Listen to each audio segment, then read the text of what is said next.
আমের সিজন সারা বছর কিন্তু থাকে না, এই সিজনটাই আমের। আসসালামু আলাইকুম। 3 ধরনের আচার নিয়ে আজকে আপনাদের সাথে শেয়ার করতে চলে আসলাম। তো এই আমের আচারটা আপনারা কিভাবে সংরক্ষণ করবেন এবং কি সারা বছর সংরক্ষণ করে খেয়ে নেবেন সেটাও দেখিয়ে দিচ্ছি। তো আমার প্রথম আচার রেসিপিটা হচ্ছে আমের ঝুরি আচার। এই ঝুরি আচারটার আসলে কি দেখতে যেমন লোভনীয়, খেতেও অসাধারণ মজাদার। আর এই আচারগুলা চাইলে কিন্তু আপনারা কিন্তু সারা বছর খেতে পারেন। আর আসলে আচার পছন্দ করে না কম বেশি, মানে পছন্দ করে না এমন মানুষ পাওয়াটা আসলে দুষ্কর। তো প্রথমে আমি কিছুটা আম নিয়ে নিলাম। আপনারা আপনাদের চাহিদা অনুযায়ী আম নিতে পারেন। আর এই ভিডিওটা কিন্তু আমি একদিনে করি নাই। এটা আমি মানে কয়েকদিন মিলিয়ে ভিডিও করার পরে আপনাদের সাথে শ্যুট করে তারপর দেখাচ্ছি। তো আমগুলাকে আমি ছিলে এগুলাকে ওয়াশ করে এখন একটা গ্রেটার দিয়ে এগুলাকে আমি গ্রেট করে নিব। আর আসলে কি প্রত্যেকটা কাজে আসলে যত্ন করে করতে হয়, যত্ন করলে রত্ন মিলে, এমন একটা প্রবাদ আমাদের দেশে আছে। তো এই যত্ন সহকারে আপনি যেটাই করেন না সেটা কিন্তু ভালোই হয় ইনশাল্লাহ। আমরা প্রত্যেকটা কাজের ক্ষেত্রে দেখি। তো জুড়ি করা শেষ। তো এখন আমি এখানে একটা প্যানের মধ্যে এগুলো আমি নিয়ে নিচ্ছি।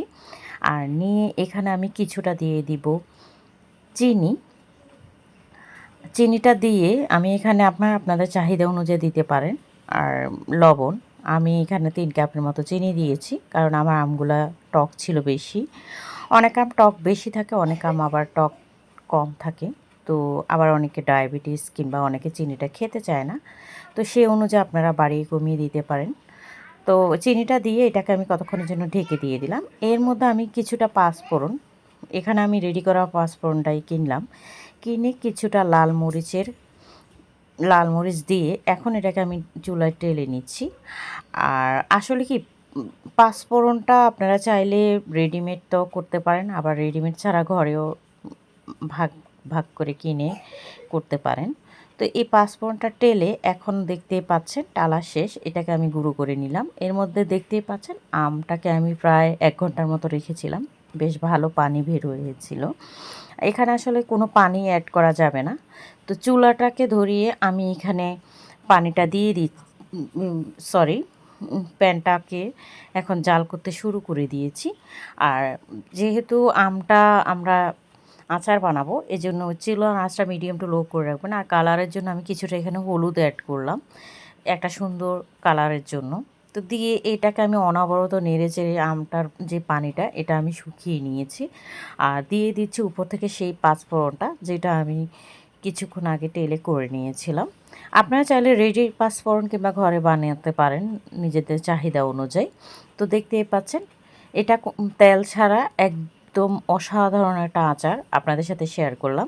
এটা কিন্তু ফ্রিজে রেখে আপনারা সারা বছর সংরক্ষণ করে খেতে পারেন। আর নরমালে আসলে কি তেল জিনিসটা অনেকে অ্যাভয়েড করে। তো তেল ছাড়া কিভাবে এত সুন্দর এমনকি লোভনীয় আচার হয় সেটাই দেখাচ্ছিলাম। তো আমার প্রত্যেকটা রেসিপি আমি আপনাদের সাথে ভালোভাবে সুন্দরভাবে উপস্থাপন করার চেষ্টা করি। যারা এই পর্যন্ত আমাকে সাপোর্ট করেছেন অসংখ্য ধন্যবাদ। যারা নতুন দেখছেন প্লিজ চ্যানেলটা সাবস্ক্রাইব করে আমার পাশে থেকে যাবেন, বেল আইকনটা প্রেস করে দিবেন যাতে আমি কোনো নতুন ভিডিও দিলে সাথে সাথে আপনারা নোটিফিকেশনটা পেয়ে যান। তো দেখতেই পাচ্ছেন আমার প্রথম রেসিপি আমের ঝুরি আচারটা একদম রেডি। খেতেও অনেক লোভনীয় এবং সুস্বাদু হয়েছে তেল ছাড়া। আর আমার এই আচারগুলো আসলে কি তেল ছাড়া কিন্তু আপনারা করে এগুলা কিন্তু অনেক হেলদি এমনকি খেতেও সুস্বাদু। আর আমার পরবর্তী রেসিপি হচ্ছে সকালে আমরা অনেকে আলু ভাজি খেয়ে থাকি, তার পরিবর্তে যদি এইভাবে ঝুরি করে রেখে দিই আপনারা কিন্তু চাইলে এটা খেতে পারেন। এটাও এক ধরনের ঝুরি আচার। তো এর জন্য আমি এখানে কিছুটা আম নিয়ে নিলাম, আপনারা আপনাদের চাহিদা অনুযায়ী আম নিতে পারেন। তো আমটাকে ঝুরি করে আমি এখানে কেটে ওয়াশ করে একইভাবে চিনি দিয়ে দিলাম। চিনি দিয়ে এটাকেও আমি কিছুটা ভিনেগার দিলাম, কারণ এটা আমি নিচে রাখবো। প্রথমটা আমি ফ্রিজে সংরক্ষণ করব। তো ভিনেগারটা দেওয়ার অর্থ হচ্ছে যাতে আমের আচারটা নষ্ট না হয় নিচে থাকলে। তো এইভাবে এটাকে দিয়ে আমি এখানে এক সাইডে রেখে দিলাম 1 ঘন্টার জন্য। এর মধ্যে আমি পাঁচফোড়ন তেলে নিচ্ছি। আর আপনাদেরকে বলেছি প্রথমেই আমি একদিনে পুরো ভিডিও শ্যুট করি নাই। তো আমের পাঁচফোড়নটাকে আমি টেলে নিয়ে এখানে আমি হালকা আঁচে টেলে এটাকে আমি গুঁড়ো করে নিব ব্লেন্ডারে। আর আসলে কি পাঁচফোড়ন না দিলে আমের স্বাদ এমনকি ফ্লেভার আপনি কোনোটাই পাওয়া যায় না। তো যাই হোক, আমটাকে এখন আমি একইভাবে তেল ছাড়া এটাকেও আমি ভেজে নিব। আর কিছুটা লবণ আর কিছুটা হলুদ দিয়ে দিলাম। আর যেহেতু এটাও আমি নিচে সংরক্ষণ করব, এজন্য এটাকে ২টা জুড়ির আচার দেখালাম আপনাদেরকে তেল ছাড়া। আর আসলে কি তেলের জন্য অনেক সময় হয়তো আচারটা ওইভাবে করা হয় না, অনেকে ভয় পায়। কিন্তু এই আচারগুলো কিন্তু আপনারা কিন্তু অনায়াসে করতে পারেন। কিছুটা দিয়ে দিলাম লাল মরিচের গুঁড়া যাতে খেতে খুব সুস্বাদু হয়। এটা অনেক সময় আমরা সকালে নাস্তাতে আলু ভাজি কিংবা সবজি খেয়ে থাকি। এটার পরিবর্তে কিন্তু আপনারা কিন্তু চাইলেই এটা খেতে পারেন। আর টক মিষ্টি ঝাল এই ২টা ৩টা যদি না হয়, কমিউনিকেশন ভালো না হলে খেতেও ভালো লাগে না। আমার আচারটা অলরেডি ডান হয়ে গিয়েছে। তো দেখতেই পাচ্ছেন এটাও তেলবিহীন টক মিষ্টি আচার। এখানে আমি চিনিটা অল্প ব্যবহার করেছি। তো এটা আপনি রুটি দিয়ে সকালের নাস্তার সাথে অসাধারণ খেতে। এমনকি এটা যেহেতু আমি ভিনেগার দিয়েছি, আপনারা চাইলে এটা কিন্তু নিচে থাকলেও নষ্ট হবে না।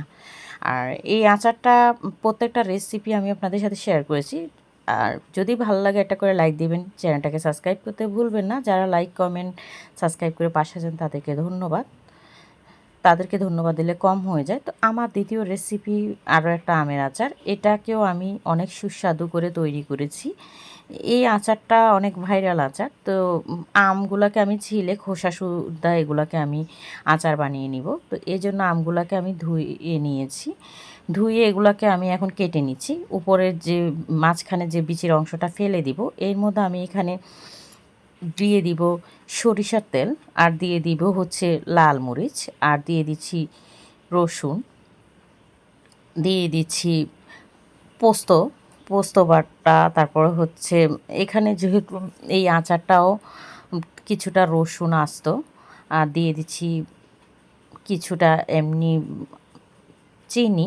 তারপরে এই এই আচারটা কিন্তু আপনারা চাইলেই কিন্তু তারপরে উপর থেকে আমি আবার দিয়ে দিলাম পাঁচফোড়নের গুঁড়া দিয়ে এটাকে আমি নেড়েচেড়ে সরিষার তেল দিয়ে এটাকে আমি খুব অল্প আঁচে তৈরি করে নিয়েছি। প্রত্যেকটা আচার কিন্তু খুব অল্প আঁচে খুব সহজভাবে রেসিপি তুলে ধরলাম। যে আচারটা আপনাদের ভালো লাগে আপনারা ট্রাই করতে পারেন। দিয়ে দিলাম কিছুটা লবণ আর হলুদ কালারের জন্য, আর দিয়ে দিচ্ছি মরিচের গুঁড়া, লাল মরিচের গুঁড়া। তো আমার কোন আচারের রেসিপিটা আপনাদের ভালো লেগেছে কমেন্টে জানাবেন। আর যদি তৈরি করে থাকেন সেটাও জানাবেন। আপনাদের কমেন্ট পড়তে আমার খুবই ভালো লাগে। আর আপনারা এই পর্যন্ত আমাকে সাপোর্ট করেছেন, আপনাদের জন্য অসংখ্য অসংখ্য ধন্যবাদ। আর উপর থেকে আমি আরও কিছুটা পাঁচফোড়ন দিয়ে দিচ্ছি। আর এখানে আসলে এটা হচ্ছে পোস্ত আচার আমের। এটাকে অন্যরকমভাবে তৈরি করে নিয়েছিলাম খুব অল্প আছে অল্প সময়। আপনারা তেল ছাড়া ২টা আচার আর তেল দিয়ে একটা আচার রেসিপি আমি করেছি। তো সবাইকে অসংখ্য ধন্যবাদ এই পর্যন্ত থাকার জন্য। আবারও ভালোবাসা। Thank you.